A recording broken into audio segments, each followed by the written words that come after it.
we've been reporting from this same exact spot outside the border wall near Las Americas, and that's because this is where we have the closest access to these migrants. Now, we've watched as more and more have shown up and the conditions out here have worsened, but the biggest change I've noticed today is an overwhelming sense of desperation.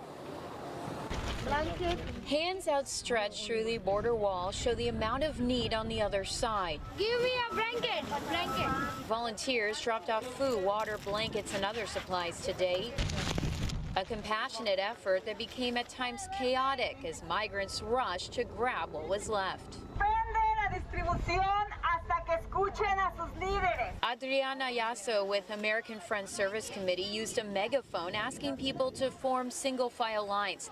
She says the need here has grown in just the past few days as more and more migrants arrive. We are seeing an increase of women with very, very young children, with babies, and that is incredibly concerning because the weather has been a bit crazy as usual in May, and we're very concerned that the demographics again keep changing, and the concern for the moms is just huge.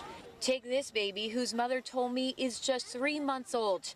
I spoke with another migrant who traveled here from Colombia with his 8-year-old daughter. Pero por favor, ayuden a que todo el mundo move, ¿sí? Pueden ayudar a que la policía y la migra también venga con la presión periodística que ustedes pueden organizar. In Spanish, he described the deteriorating conditions, saying there needs to be more awareness so that Border Patrol will pick them up. This is where hundreds of migrants have been camping for days. They're all hoping once Title 42 expires tomorrow night, they'll be able to seek asylum in the United States. But the process is complex and confusing. Many have tried using an online app to start their claim but can't get through. And while we've seen Border Patrol transport some groups, it's unclear who gets chosen first and where they're taken to.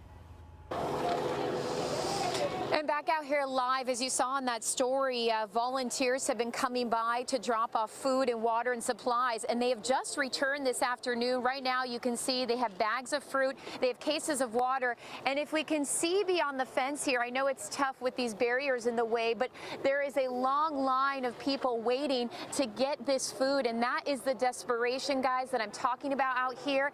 As for the migrants who have been transported, we hear that some of them have gone to processing centers, but those centers are at capacity, which is why we're not seeing more migrants picked up. However, we have not been able to confirm that information because Border Patrol has not been releasing many details about this situation, about the process, or what happens next.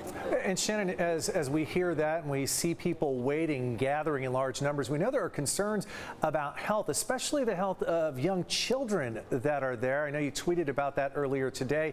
How is that being dealt with? Yeah, obviously a huge concern. I know I was out here yesterday and an 8-month-old baby was transported because its mother said that the baby had stopped eating and was throwing up. Obviously a huge concern, especially for a baby that young. So when there are these sick children, some people are able to get that message out to Border Patrol through some of these volunteers. And so Border Patrol has come to check up on some of the kids, and they have transported some of these children. But from what we can see out here, not every child is being looked at as closely as they should be, or at least getting those things they need for their health.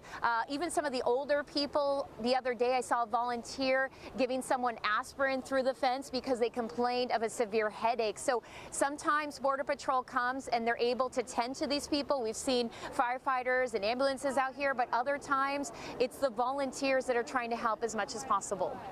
All right, Shannon Handy reporting live from the border. Shannon, we appreciate your coverage.